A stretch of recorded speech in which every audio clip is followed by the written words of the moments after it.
নমস্কার, স্পট নিউজে আপনাদের স্বাগত। আগামী সোমবার প্রজাতন্ত্র দিবসের পরদিন সল্টলেক স্টেডিয়ামে ইন্ডিয়ান সুপার লিগের মেগা ম্যাচ। লিগের শীর্ষে থাকা মোহনবাগান 3 নম্বরে থাকা বেঙ্গালুরু এফসির বিরুদ্ধে নামবে। প্রথম পর্বের ম্যাচে বেঙ্গালুরু এফসি মোহনবাগানকে হারিয়ে দিয়েছিল। প্রথম 10টি ম্যাচ দুর্দান্ত গতিতে ছুটছিল বেঙ্গালুরুর রথ, কিন্তু তারপর তারা কিছুটা মুখ থুবড়ে পড়েছে। পরিসংখ্যান বলছে 2025 সালে ইন্ডিয়ান সুপার লিগের কোনো ম্যাচে তারা জেতেনি। তারা শেষ জয় পেয়েছে গত 28 ডিসেম্বর কেরল ব্লাস্টার্সের বিরুদ্ধে। সেই ম্যাচে তারা 4-2 গোলে জিতেছিল।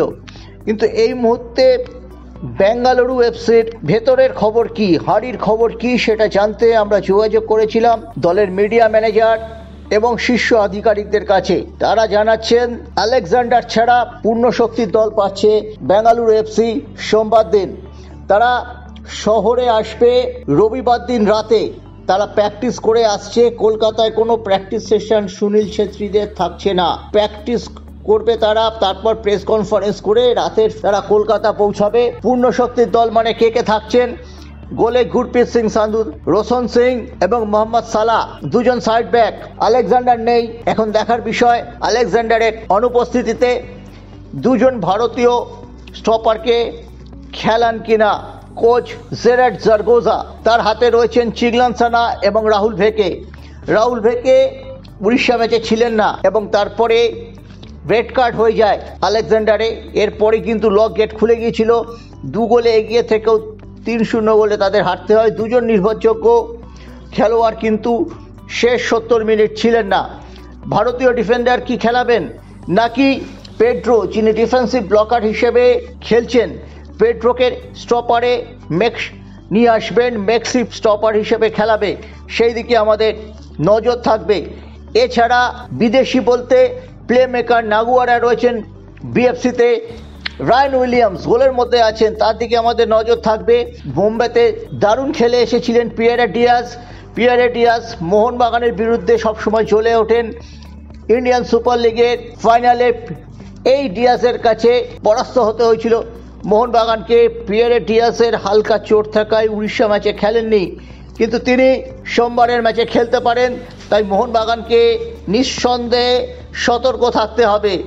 এছাড়াও আছেন মাঝমাঠে ফানাই, সুরেশের মতো পরিচিত খেলোয়াড়রা এবং এডগার আছেন। এডগার খারাপ খেলছেন না, কিন্তু তার মধ্যে ধারাবাহিকতার অভাব রয়েছে। একদম ইয়ং প্লেয়ার ব্রিগেড হিসেবে বেঙ্গালুরু কিন্তু দুর্দান্ত। সেখানে রয়েছে শিবশক্তি নারায়ণন, ভেঙ্কটেশ এবং সিভারিও সিং। মণিপুরি এই ছেলেটির বয়স মাত্র 20 বছর। এই ছেলেটির গতি কিন্তু আছে। এই ছেলেটি কিন্তু চমকে দিতে পারে মোহনবাগানকে পরিবর্তন ফুটবলার হিসেবে নেমে। নিখিল পূজারি একটা সময় রাইট ব্যাকে শুরু করছিলেন, ইদানিং কিন্তু তিনি প্রথম একাদশে জায়গা পাচ্ছেন না। তার সেখানে রোশন সিংকে নিয়ে আসা হয়েছে। এখানে যেহেতু আলেকজান্ডার নেই, সেই জন্য নিখিল পূজারিকে রাইট ব্যাকে নিয়ে এসে যদি পেড্রোকে স্টপারে খেলাতে হয়, সেক্ষেত্রে সুরেশ এবং রোশনকে ডিফেন্সিভ ব্লকার হিসেবে খেলাতে পারে কোচ জেরার্ড জারগোজা।